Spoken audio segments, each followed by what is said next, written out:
Okay, well, we are delighted to see you guys. We're excited to be the first, one of the first sessions meeting here at this year's Jaffe conference.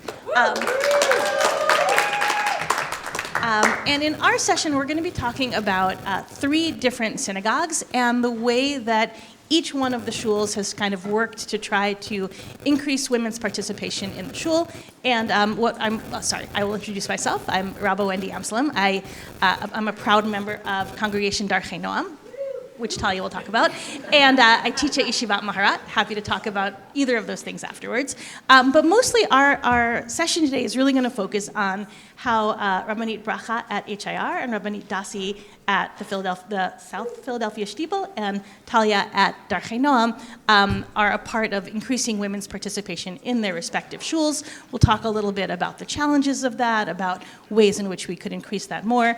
And then we're going to save some time at the end because we also wanted this panel to be to at least have the opportunity to do some hands-on skill building. So we're going to stop kind of the formal part of the panel at 11:25 and have the opportunity for women and men who are interested in learning the art of Hagma and Glila to have a chance to do that. We have a practice Torah that we've borrowed from SAR. It's not actually a Torah, but it's just the same size and shape as one.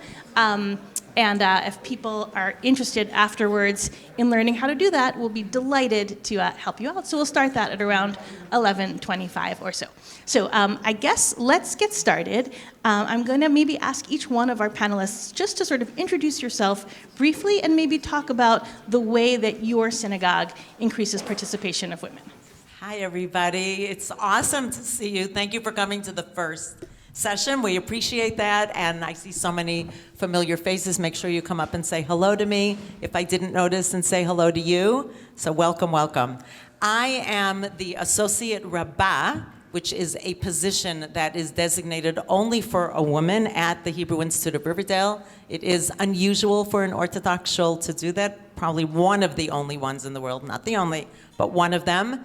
And it follows the straight Orthodox model of the mechitza, of women staying on their side of the mechitza, men on their side of the mechitza, or those who identify that way, and does not have mixed time on the bima, which is what we will hear, for example, in a partnership minyan. I just want to make it clear that Rav Stephen, Rabbi Exler, who is the senior rabbi, and I both agree with and support partnership minyanim. In fact, we just had a bat mitzvah partnership minyan when Rabbi Wendy was there with Rabbi Mike just a week ago Shabbat, but that was separate from the main minyan. So I would say that in HIR, the idea is it's so hard to use my hands when I'm holding a mic, but that's okay. I could do that too. I want to work the room. Thank you, Rabbanit Dasi. I think that HIR, the overarching idea is how can we take a standard, traditional, Orthodox minyan and find those little spaces and places where there is breathing room within straight standard halacha for women to both feel like they participate more as well as actually participate more. Where are those spaces? And I just want to say that everything I'll be saying and probably more, I did create a handout. Everybody's welcome to take it if you want to take back into your own community or just into your own knowledge. So there is a sikum, a summary of it. So the first thing is, Rabbi Avi Weiss, the one who founded the shul, when you walk into our shul, if you don't know, you would not know which is the women's side and which is the men's side. How many of you can say that about your davening space? Beautiful, beautiful. Not the HIR, I'm saying. Other davening space, yes. So there are a few, and that makes a difference. That immediately signals to the women, you are important. You are equally as important. I want to remind everyone that while in a standard Orthodox minyan, women are not counted in the 10 for minyan, but they are certainly equal to the 11th man. Nobody ever would say to the 11th man, leave the room. They're just as important. Berov am hadrat melech, the more people in the room, the more kavod to God. Okay, where are those places and spaces where women can participate? So in many Orthodox minyanim, you just never hear a woman's voice ever, certainly not on her own. There are places where women say Kaddish, and then where it's accepted that women say Kaddish. And then there are those shows who, for example, say, well, if a woman is the only one saying Kaddish, we'll have a man's voice. So there are actually many spaces where you will never hear a woman's voice. In our show, you hear a woman's voice a lot. A lot of it is mine because I announce page numbers. I was in a show where that was considered totally taboo for a woman to announce page numbers, for example. Might seem ludicrous, but it's true. I announce Kaddish, I announce different things as the tefillah goes along. So that would be just one small space. Where can we also honor women to speak? For example, all the places in the liturgy that don't require a minyan or a chazan, a male chazan to lead it. So where would that be? That would be saying Mishaberachs. Mishaberach is addition to the tefillah. And the way we do it, as I said, you wouldn't know which side of the room. So let's imagine this is HIR. So there's a mechitza down the middle, and there's equal access to the bima from both sides. And by the way, there's also handicap accessibility. That's just a little parenthetically. Wheelchairs can also come up there, or people with canes or walkers from another entrance. So the men will go down, and women come up and say the Mishaberach prayers. It could be done from the women's side if there's no accessibility from both sides. A woman can announce the molad. People know what that is? When you bench Birkat HaChodesh. It's one small thing that the gabbai usually announces, so a gabbait, meaning a woman, can do that. I'm just thinking during tefillah. Something that we instituted a few years ago was that women return the Sefer Torah. So again, because there's accessibility from the middle, the men leave the bima, women come up, they actually don't recite Yahalelu Shem Hashem, they don't recite that, but they carry the Sefer Torah, open their own, and put the Sefer Torah away. And this happens Shabbat, Chag, and weekday. Every space that we have is equal, and we follow that custom every time. I just want to add, because I think you added, Rabba Wendy, the question, where are the challenges? Sometimes the challenge is actually to have a woman agree to do it. That would be one of the biggest challenges. Women are not used to being front and center. It's rare to find a man who will say, I don't want an aliyah. They consider it an honor. It is not rare to find a woman who will say, oh no, I can't carry the Sefer Torah. I can't open the Aron and put it in because they're not familiar. So we work on having workshops during the week or on Shabbat where women have an opportunity to learn about this, to actually practice it so they won't feel so uncomfortable and in the spotlight. We are careful that the women who do these public roles speak Hebrew fluently, are clear and articulate. Otherwise it feels like, well, the men know what to do, but the women don't know what to do. So we do that with workshops as well, and we practice ahead of time. At one point, Rabbi Exler, senior rabbi, before I was in the shul as associate rabbi, he wanted to introduce women saying Kiddush, reciting Kiddush for men and women, to be that voice. And this is based on halacha, and he knew that this was going to be a part of the show, but the way he did it was in a very thoughtful way. First, he spent some time speaking about it. He had some classes where he taught the halacha, that men and women have equivalent obligations in Kiddush, and therefore a woman can make Kiddush for a man the same way a man can make Kiddush for a woman. The problem is the cultural aspect, where people are not used to it. And I have sources here, and Jaffe has put out sources about why a woman can make Kiddush for a man. But you will hear a woman, me usually, we alternate, going up to the bima at the end and making Kiddush for the whole kahal. Women give sermons, women give divrei Torah, women can be president of the shul or take any role. I would say there's so much more here. I'm trying to think what I should say that would be most important to you. I think the takeaway in HIR is wherever the halacha allows it, and the kahal can be explained to the kahal and done in a respectful way, not making the service feel draggy, but streamlining it so that seamlessly women can be a part of it. We look for all those spaces and places. And a female rabbi and a male rabbi have the same responsibilities, separate from the difference between men and women in Orthodox halacha. So a woman is not counted for a minyan. A woman doesn't lead services or read from the Torah, except when we have women's tefillah, which we also have separately. And that is the guiding model of HIR. Wherever we can, let's do it. We'll be thoughtful about it. We might change it. We might say, oh, this isn't working, let's do it a little bit differently. But we do our best to have women really feel welcomed, wanted, and included. And I'll leave with the last really beautiful flipped model that we do in the show. When a girl has a bat mitzvah and she has learned reading the Torah, she wants to have a women's tefillah where she leads, let's say, shacharit and reads all or most of the Torah and Haftorah. We actually do what we call the flipped model. The women's tefillah gets the main sanctuary. And there's an alternate tefillah for men and women, let's say, who want to say Kaddish, because there's no minyan in the halachic minyan in the women's tefillah. We have an alternate tefillah for them, but it signals to the girls and to the women and the families, you are just as important as a boy who has a bar mitzvah and would be part of it. And we work it out logistically, and that can be another conversation. But just the idea of asking people to switch in order to give the girl that place and that role, that's the chidush here. That's what's so special. Let's imagine, and then let's see what we can do to make it happen. Thank you.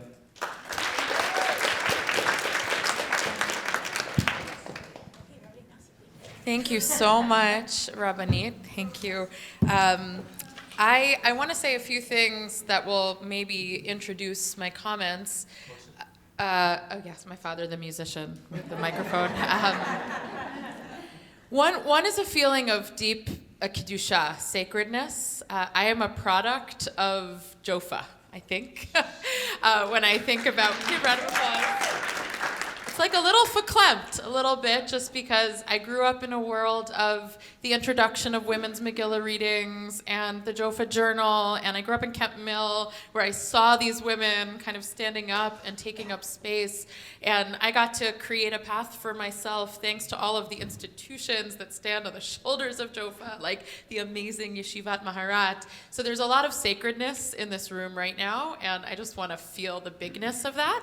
I also want to name my parents who are here, and I want to,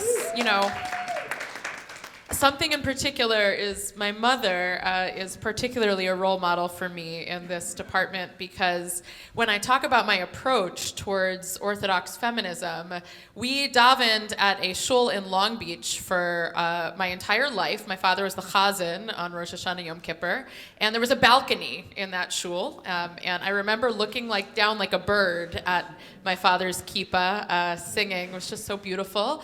And guess what? My mom belted it out, right, from the balcony. And I remember that women would come up to her and say, I didn't know I could sing. Thank you for teaching me that I could sing. And so much of my approach to what's happening right now at the South Philadelphia Shtibel and my prior position as the assistant spiritual leader at Beth Shalom is about singing from there. Right? What does it mean to be in the balcony and belt it out and to find roles that make sense for where we are in the Orthodox community?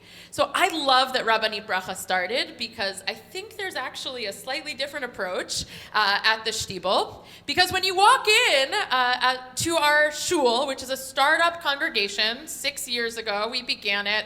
I created the Shtibel with some amazing folks who are actually right here in this room. And in response, really, to the idea that there were not many women who were solo spiritual leaders. And I was working in a congregation where I was not permitted to announce the page numbers. And it was an amazing experience, but there was obviously going to be what we call a stained glass ceiling, right? So creating the Shtibel, part of that was about bringing a vision of orthodoxy and feminism into a startup space, which gives actually a little more breathing room, right? So one approach that we think about there is, how do we understand equality? Right? Like in the Orthodox world, I would say, and many people come to the Shtibel who are not from birth, but are in the manner of 2025, seeking something in a post-denominational space that is rich and authentic and rooted. They'll say to me, but the mechitza, but the minyan, women aren't equal. And I will say, correct. You will notice a distinction in some ways in Orthodoxy, and these are the ways, in some ways, historically, I think that Orthodoxy has snagged it's gotten stuck. There's like not a lot of movement and there's a lot of controversy. And you can follow this historically. I see some also scholars in the room who can speak to the ruptures in the American Jewish community around gender in particular. And so it's particularly stuck in that department. So what we decided to do in the Shtiebel is say, what if we explode davening? Right? What if we just need to reimagine what spiritual leadership looks like in the davening space? What if we need to flatten the experience of leadership and create 25 leadership roles on a Shabbos morning instead of the 7 laners who come up, or whatever, davening leaders as well? When you walk into the Shtiebel, you'll find that the Aron is on the women's side. The Shulchan straddles both the women's and men's and non-binary sections at the Shtiebel. And you'll notice that there are specific roles for women that are not given to men at all, right? Anything related to carrying the Torah. Abriel's our resident Hagba'er, so that's, there we go. She doesn't do Hagbah in the main service, but in our women's service, she is like our star there. Alex is one of our laners, right? There's so many things that happen only on the women's side of the Mechitza. And I think that one thing I've gotten really comfortable doing is saying, here is where it probably isn't going to change tomorrow, but here is what I think we need to do to create more voices and more inclusion. And I think that it's beyond halacha. It's about culture, right? It's about what is in the space that invites additional participation. Just one example, and I'll take a couple more minutes, is that the Shtiebel never waits for what we call a manyan. Okay, no. All right, there was a chuckle. That was okay. Thank you, Zelda. Yeah, that there's a culture of saying whoever is in the room is enough. Okay, so yes, it would be lovely to do Kaddish, Kedusha, and Baruch, but if there are not 10 men in the room and there are 10 people in the room, we're going to take out the Torah and read it without aliyot. And we're going to introduce a special adapted Kaddish for mourners that we started using during COVID, actually, over Zoom. And it continues, and that's a different panel, right? How COVID maybe has affected Orthodox feminism. And we use it even when there is not a minyan of men. This was our first week at the Shtiebel of daily weekday davening. And it was a success because there were people in the room every day, right? And I see pulpit rabbis and rabbaniot in the room whose, I would say, like 20% of their jobs are gathering 10 men in a room, right? To get the thing and to figure out the minyan. And it does really pernicious things to women, that experience of the minyan gathering. And it is so hard to rewire around that question. But I want to share with you just a bit of Torah. There's a Yalkut Shimoni from the 11th to 13th century, teaches Maseb Isha Achas. There was once a woman who was ill, and she says to Rabbi Yossi ben Chalafta, I don't want to live anymore. It's really hard to live. And so he says to her, is there a mitzvah that you do every day that brings you life? And that you choose over other mitzvot? And this elderly woman, you know what she says? What do you think she says? I go to shul every day. I'm the first one there. 11th to 13th centuries, right? That's what we're talking about. And so Rabbi Yossi ben Chalafta says, stop going to shul. And she does, and she passes, right? That's the morbid part of the story. But what I love about this teaching is that it wasn't that she needed to be dragged to shul, right? She wanted to be there. She was nourished by it, by the act of coming to shul in community. So with this, I want to conclude that when I think about building a feminist community, I don't, it's not, at least in my personal approach, to imagine taking the roles that are reserved for men and sticking women in them. Right? I'm wondering about what it looks like to examine the whole ecosystem of Orthodox tefillah and say, is something up here? What does it mean? Could we say that feminism is about introducing the experience of feeling marginalized, right, in tefillah, which, by the way, could be the experience of every 11th man, right? And think about what it looks like to reimagine tefillah so that everybody is engaged. One other small piece is we just introduced Psuke de Zimra in a Sephardic style, so like around the room, so no one up at the shulchan, but throughout the room, and that is also Rabbanit Bracha, something that it's hard to get women to do, right? Just for the same reason that we were talking about. But just to conclude, I think that I wonder about using feminism and the word feminism to imagine communities that actually serve all people in a different way, in a more nourishing way, and in a more abundant way. Great.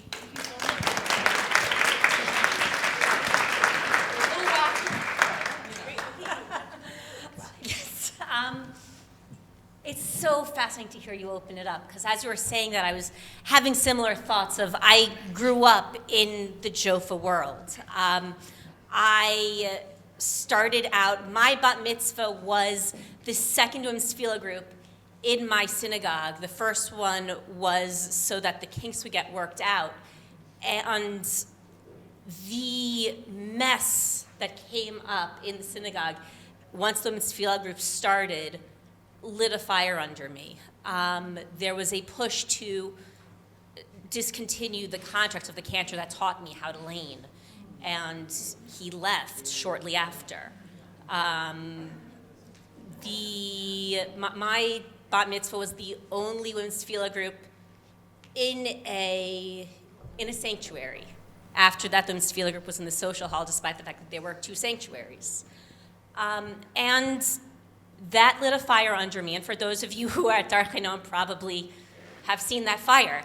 I've done many things there. Basically, so I started out because of Wendy, actually. I offered to lane my bat mitzvah, and Wendy reached out to me and said, hey, would you like to lead tefillot? And I said, I'd love to learn.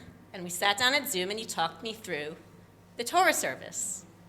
2 weeks later, 2 months, sometime later, like, how about Psukei de Zimra? Well, I've never done that before. Can you sit down with me? We went on Zoom, and you taught me Psukei de Zimra. And from there, I became one of the gabayot.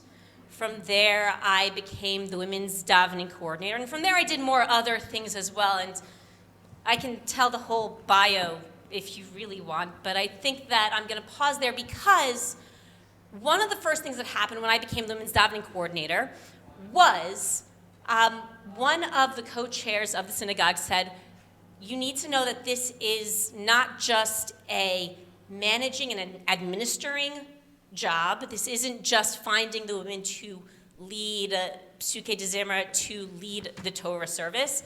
It's also about training. Now, what is Dar Chainom for those of you who don't know Dar Chainom? I already threw the name out. Some people, I think it was mentioned already. It is a partnership minyan. So the concept of partnership minyanim is that it is a halachic congregation that if something was not explicitly labeled for a man, let's have a woman do it. So if Kedusha is said, that should be led by a man, but we have Psukei de Zimra. That can be led by a woman. We have the service of taking out and returning the Torah from the Aron. That can be done by a woman. On the Yamim Noraim, Musaf is really super duper long on the Yamim Noraim. We certainly have elements that men are supposed to lead within halachic bounds, but there are a ton of piyutim, there are a ton of parts of that service, and so we have a woman leading, co-leading Musaf on Rosh Hashanah. We have a woman co-leading Kol Nidre. It's, these moments where leadership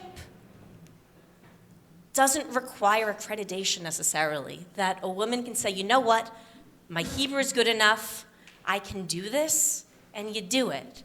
And am I slightly overwhelmed by all of these wonderfully accredited women? Yes, absolutely. It's really wonderful to be here, and really amazing. And a lot of this is because that Dar Chainom created a ramp that allowed me to go from laning to davening to coordinating to greater leadership to Yamim Noraim, to kind of helping run the Zoom Minyanim during COVID.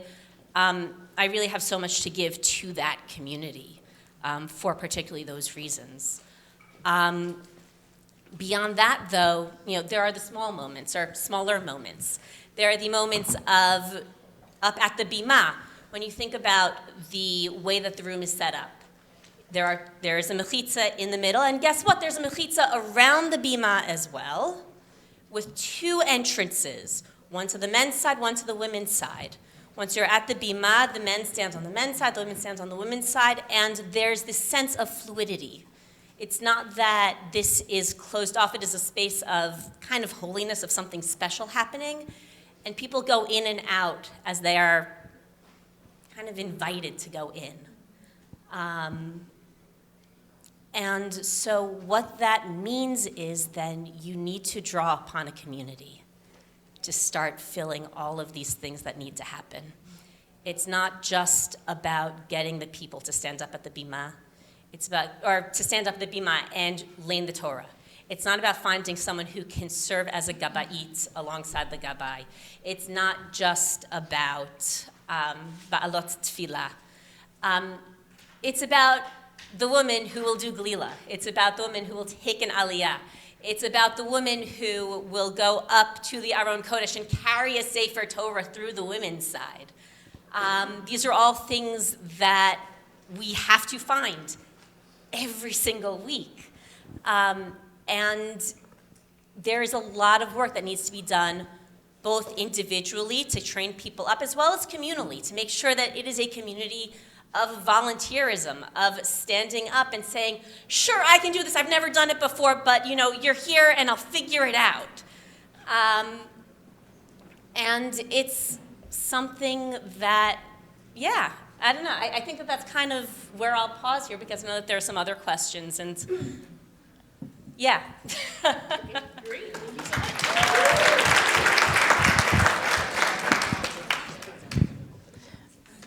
Okay, so I, first of all, thank you so much, each one of you, for what you've shared so far.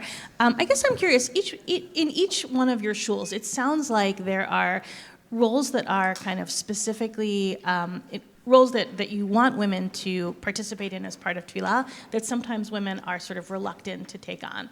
And I'm curious kind of, what do you think that's about for them? And B, how have you thought about trying to, if there is someone who is reluctant, how would you go about trying to sort of persuade them that this is really something that they might want to do? And maybe, Rabbanit Dasi, can we start with you? Sure.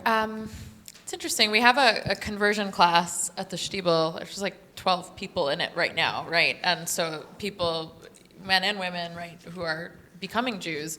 And I experience a similar reluctance, I think, from folks who don't have a background in Jewish literacy. So I just want to name that. So it's about, in some ways, the muscle memory and the way maybe that we get around it in Shtibel land, though it is challenging, is introducing smaller roles of engagement, or at least less technical roles, to make it feel like being in the front of the room is okay first, right? And one of the easiest ways we have is page number turners, right? It's just like, no, we actually want you to go turn the page and put your body in the front of the room, and it's okay, and it's not a weird space to be in. So I think, like, you spoke so beautifully about the on-ramp, and of course you made me think of the Beis HaMikdash thing. So it was like, boop, boop, boop, right? Like, just the pipeline of not going from 0 to 60, but actually just gentle ways where someone's voice might be heard solo, or someone's body might be in the main space. Thank you for that question. I addressed it a little bit when I said that we do workshops to train, to teach women, to bring them in a warm way, to let them practice in a smaller and safer space when there's only women in the room. I have some women from HIR right here who participated in those workshops. That has made a big difference. In women's tefillah settings, like tefillat mincha, that also always just feels safer.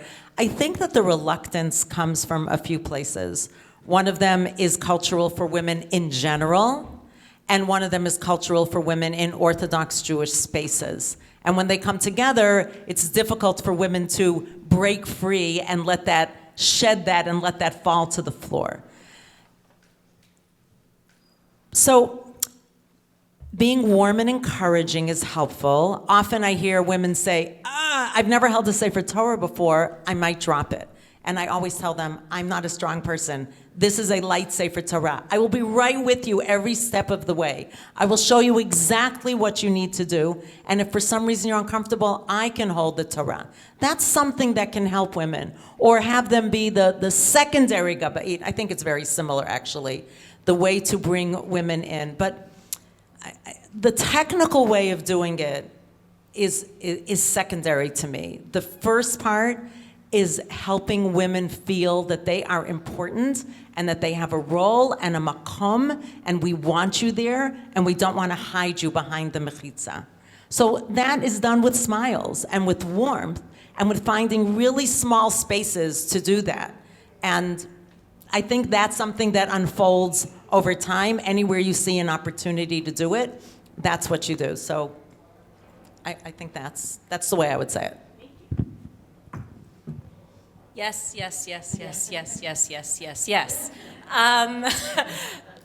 One or two things to add. I think one thing that has been bouncing around my brain as a hypothesis, if you will, in my day job, I'm a sociologist. But I think the fact that a lot of people in Orthodoxy go through day schools where tefillot are led by boys helps fight against a perfectionism trend that I see a lot in women. When you reach out to them, they say, maybe sometime later, but I'm not ready yet. And the answer is, no, you are ready. You can do this. Just go for it. And worst case scenario, we don't ask you again and you're off the hook. So I think that perfectionism is something that I'm very mindful of trying to push against. And I think that part of that is, yes, gendered expression of men and women in the US in general. Women are just more perfectionists by and large. But also the fact that, like, you know, I still have in my brain some 14-year-old boy leading Hallel in day school with his voice cracking, and like that was okay. So, you know, I think for me it's often a question of how do you start to get teen girls involved and engaged, not just in their bat mitzvah. And like that's one of the like special sauces I think of the partnership minyan, and that's like, Mazel Tov, next week you get to do Glila. Mazel Tov, how about getting an aliyah? And starting to reach out to them like a month after the bat mitzvah saying, that was awesome, do you want to do it again? You know, the current women's davening coordinator at our shul is very keen on getting these teen girls leading. And I think it's wonderful because that's how you start to get women not just being polished, but also being okay not being fully polished, if you will. And then, yeah, I mean, I beyond that, like, I like to joke with people that the way that I often used to find women to lead is I'd listen to their aliyot. If a woman gets an aliyah and I hear a clear voice who sounds confident, oh, this is my person. This is a person I reach out to. And I reach out to that person because so many of us wait to be invited without stepping up on our own. So it's about having that gumption. For someone who is slightly introverted as I am, it pushes me a little bit out of my comfort zone, but I was invited up as well. And so it's about being observant, observing who's doing what and who has the skills to do more, I think. Great, thank you. Okay, so do any people here have questions? Yes, please. Thank you so much. I'll just summarize those two questions quickly because we didn't get you the microphone in time. First question was, what do your synagogues do about the morning brachot, specifically Shelo Asani Isha? The second one is, if a person is not in a synagogue that has as many opportunities as the ones that you've described, what would you suggest as kind of starting? Is that a good summary? Okay, great.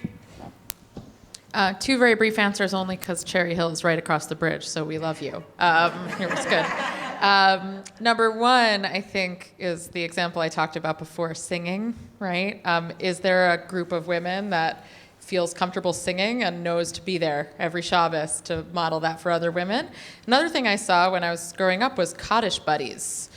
So a system of people to stand with women in their year of mourning, or just on yard sites to really be present and to answer Kaddish loudly and clearly.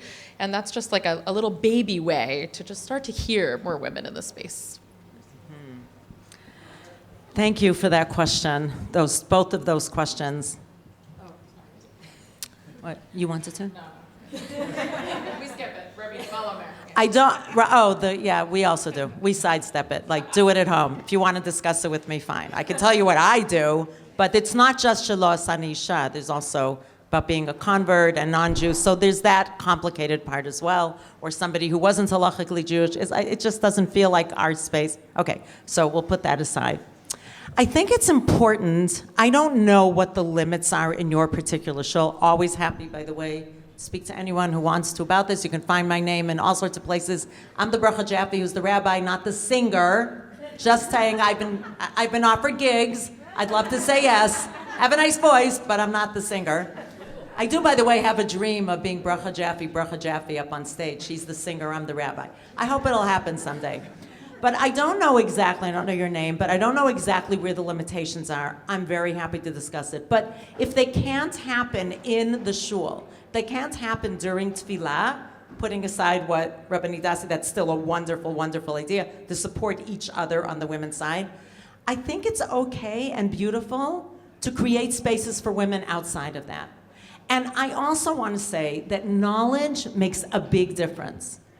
If we teach women that women and men have the same halachic obligation for kiddush, and therefore a woman is allowed to halachically make kiddush for a man. Whether she ever does that, to me, is secondary. Primary is don't let any man or woman say, you can't make kiddush for me. Well, hello, actually I know better. So some of it is learning, may women touch a Torah scroll, have a learning group. Jaffe prepared wonderful, wonderful brochures. It's really fun to learn them. I mean, you need a facilitator, you need a teacher. That's a great space for women. And I say, dafka women. Have women only in that space. Make it special. A young woman in my community said, we need an oneg for just women to sing, because there's also spaces where only men sing, not HIR specifically. So she created that, and now Shabbat Shira, and other times we make an oneg Shabbat Friday night. We can still empower women and help them feel part of the community and important, and having spaces that are meaningful, but that are not light, that are not dumbed down for women. They can be really rich, and I think it's important to not say, well, I can't do this, so I'm gonna be paralyzed and not do anything. No, look at it differently. Where can I create spaces? If not in the main shul, let's find other places and other locations. Yeah, to answer the first question, I'm going to echo what was said before. We skip the Birchot HaShachar. We start with the Bracha de Rabbi Shmuel. I'm pretty confident that other shuls don't start with Birchot HaShachar as well. There's an assumption often that people say that at home first. But yeah, towards that particular question. And your second question, I think that my two colleagues here are actually much better equipped to answer that. However, what has been flying out of my head every single time that I've spoken thus far is, I know that Jaffe is very keen on creating materials to help women do things in their own personal spaces. I'm thinking, talking about things in the shul, but also, I don't even know, at a shiva house, which isn't actually at a synagogue. That is perhaps a space where you have a little bit more weight that you can throw around, and think, strategically about how you want to throw that weight around. But beyond that, Jaffe has been working on creating material for people at home to start to kind of create these smaller groups, hopefully to grow them. I've been involved with, and I'm going to reach over here, you can find it on the table right over there. It's a handbook about basically the Torah reading. What happens during the Torah reading? And it's a guide for Gabbaim, it's a guide for laners, it's a guide for Olim, people who are going up to get an Aliyah. This is what you do. You step up. The person's going to show you where in the Torah you're supposed to kiss. You're going to do this, you're going to touch the text, you're going to kiss it, you're going to then say the text. And so it's designed hopefully to enter into communities and meet people where they are. I imagine that, not to volunteer the Jaffe leadership for more work, but I imagine that they are certainly open to your input there for how we can better serve the wider world of Orthodox feminism as well, because I think a lot of this is about education, is about empowerment in many different ways. Yeah.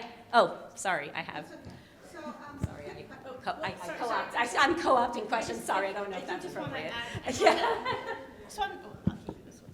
I just want to add one thing about the brachot in the morning. So it is true that in our synagogues we tend to start after Birkot HaShachar, but there was one very lovely exception. On Shmini Atzeret morning, I was the person who was leading Psukei Zimra at Darchei Noam, and if you remember, that was when the hostages were released, and we wanted the opportunity to say the Bracha of Matir Asurim all together, and so we started from Birkot HaShachar instead.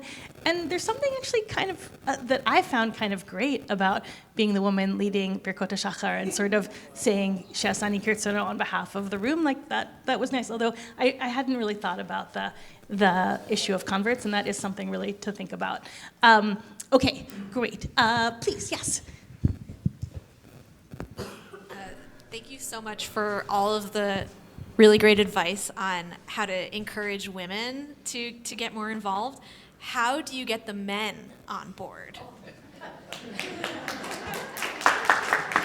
Not just the men, also the women who won't even want to start.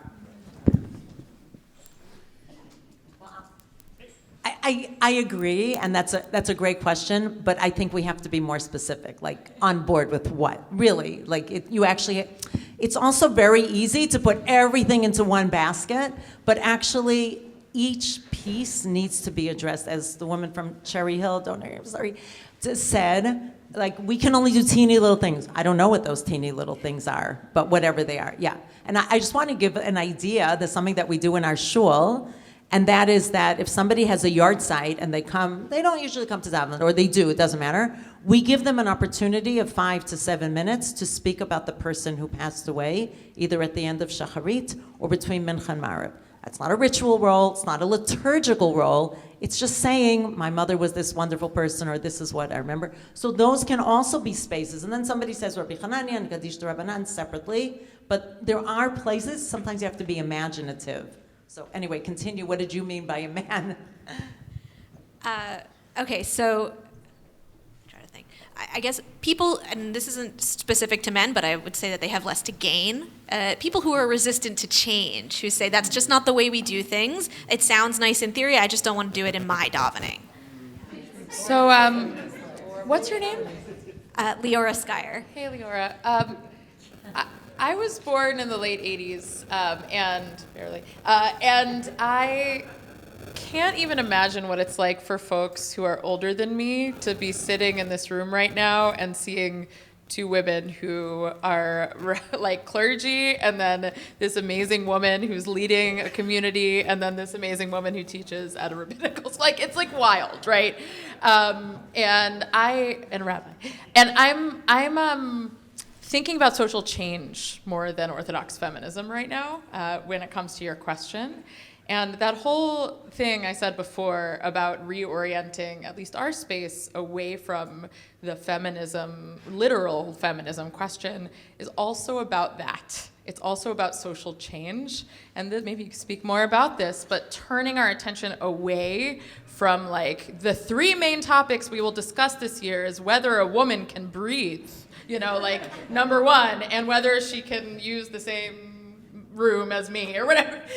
It just redirects the attention of the room to make a little more space for change to happen without all the focus and backlash going on that one thing. And this applies to LGBTQ stuff, to women, to anything that's a lightning rod in our community. And I will throw in a wink and leave it there for that. But there's so many things right now that are really lightning rods, right? So question really to me is, how do we think about this as change needing to happen and spokes on a wheel? And what are the tiny things that are happening in a particular space to move that wheel, right? Over there, we have maybe singing in a particular space, maybe pressure on the clergy for one other ritual role, but getting men on board, right? This quote unquote, this question is like the project of the Jewish Orthodox Feminist Alliance and our entire movement. And I think that I hope throughout the day we get some more strategies for what that really looks like. And I appreciate you bringing it up this early in the day because it's big. It's big and it moves over generations. And shout out to all the men in the room. And I think I think there's also, there are two ways to look at this question, and they are both legitimate. There is the change over decades, and there's the change right now. And those are two different questions in certain ways, because I started talking about how I had a women's tefillah group. The cantors, the men had, other members of the community had issue with a girl being trained to do so, the leadership losing their jobs for I don't know what reasons, but that was in the water. And then things moved on, and here I am. And that's not to say that that's going to happen every single time. It's not, which is why we need to be involved deeply in the here and right now, and how do we change things immediately. But I think we also need to keep in mind that bigger picture. Yeah. In Israel, in the cemetery called Eretz HaChaim, people familiar with it, Beit Shemesh, outside of Beit Shemesh? Yeah. So here's something that happened, nothing to do with us. I'm not sure how and when it happened, but when my uncle passed away and we had a funeral for him there, I was not allowed to speak in the room where they have the eulogies, and I was only allowed to speak at the graveside. We were, 5 people, but because people didn't know him, but I wasn't allowed to. And when my sister passed away 6 years ago, I spoke, and I gave a eulogy in the room. So why did that happen? When did that happen? That's about the greater change. That's about people realizing that you can't just always muzzle women. Also a court case. And a court case. There you go. I didn't know that. I didn't know where. But somebody has to be willing to take it to court and stay the long haul. Okay, so that's a great question. The question is do we think that women's learning is somehow kind of moving forward at a quicker pace than women's participation in the synagogue? So the only thing I'll say is there definitely has been pushback to women's learning as well. I don't think that's been like a straight shot, but do we have a sense? It's less scary, less public, less scary, but I think we should just... Okay. The historical context also is that historically, women's learning was always actually championed a little bit farther than other ritualistic practices. What's up in question was the content of the curricula.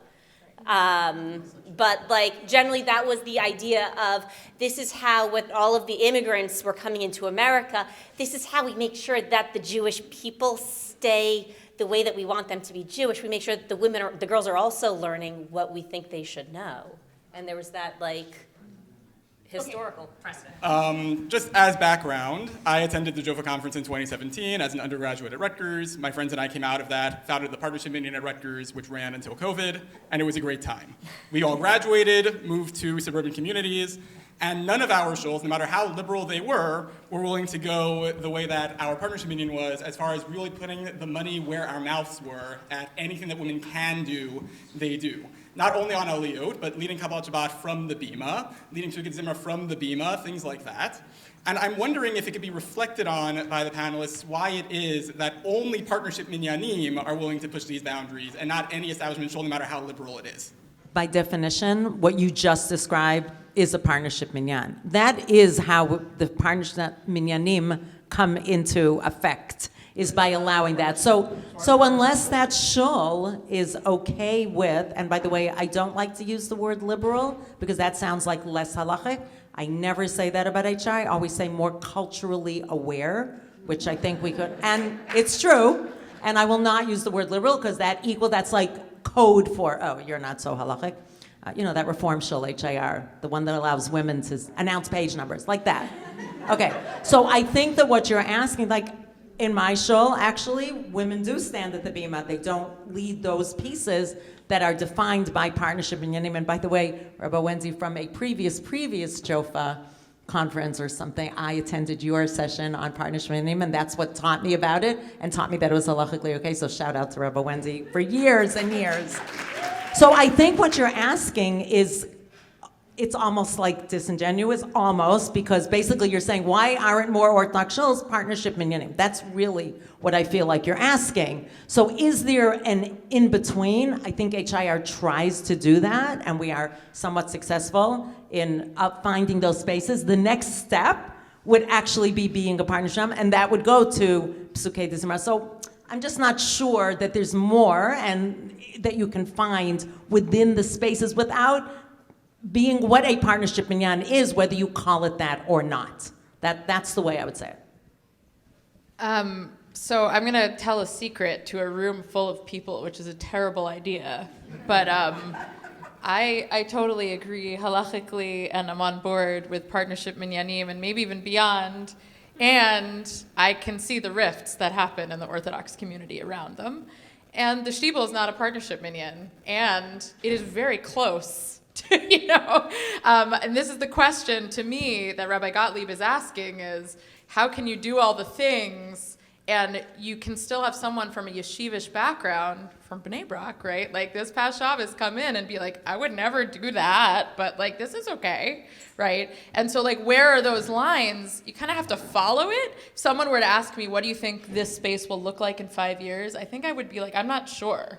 I really don't actually know, but what I do know is that there's a political choice that one has to make to figure out how to insert a lot of these practices while at the same time being perceived as culturally orthodox. And that is a dance that I learned to do, and I saw Rabba Sarah here in the back, so great to see you. This is a dance of the Orthodox feminist clergy movement as well. Many of us had to navigate with the OU stuff back in 2016. Like, what does it look like? I remember the representatives there asked me, they said, do you officiate life cycle events? Because they were trying to get me. And I said, no, I facilitate them. And this is where I had the best moment of my like Jewish unity life, where the person across the table from me smiled and said, cool. Right? So this is like the moment we're in politically, but we have to be willing to take cultural risks in spaces where we can't just create a minyan out of nothing, right? Yeah, I mean, I think that one of the nice things about this particular panel is that this is a very fraught topic. Within Orthodoxy, I would argue within the larger American zeitgeist, women in general, it's becoming a thing. And yeah, it's been a thing for a century plus, but whatever, it's all good. And I am fortunate to be a lay leader, which means that not all I really do. My big job is to step up when you need someone to step up, and I'm there to step up. You have a much more difficult job of navigating the political world. I am fortunate to not have to worry about that type of stuff. And for everyone in their own communities, I love the partnership minyan, but one of the things that I didn't mention yet is I'm one of the gabayot at Congregation Ramada Roswin's Women's Tefillah group as well, and I want to shout out to them, and they do fantastic stuff as well. But end of the day, know your community, know the battles that you want to fight, because they're gonna be hard. And it's gonna take everything in you. And so get ready and do it. Beautiful.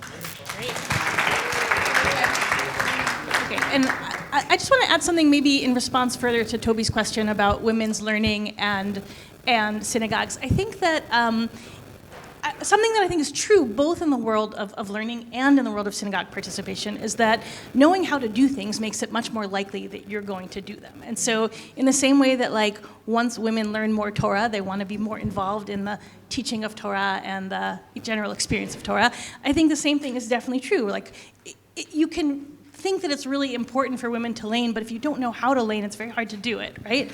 And so I think that kind of a great focus on having Jewish people, women and men, kind of know more Torah and know how to do things kind of is a good way to get people to participate more, and a good way to sort of have communities I think start moving towards greater participation, because the more people who know how to do something, the more likely it is that they'll be called upon to do it. So with that in mind, what we were going to do with the last 10 minutes of our session was focus a bit on like some actual practical skill building. So for people who are not interested in learning how to do Hagba, I want to invite you to like go wherever you would like. You can head up to lunch already, you can chat or whatever. If you are interested in learning how to do Hagba, just kind of come forward to the front, and we're going to start in like 2 or 3 minutes right here. Thanks, Rabba.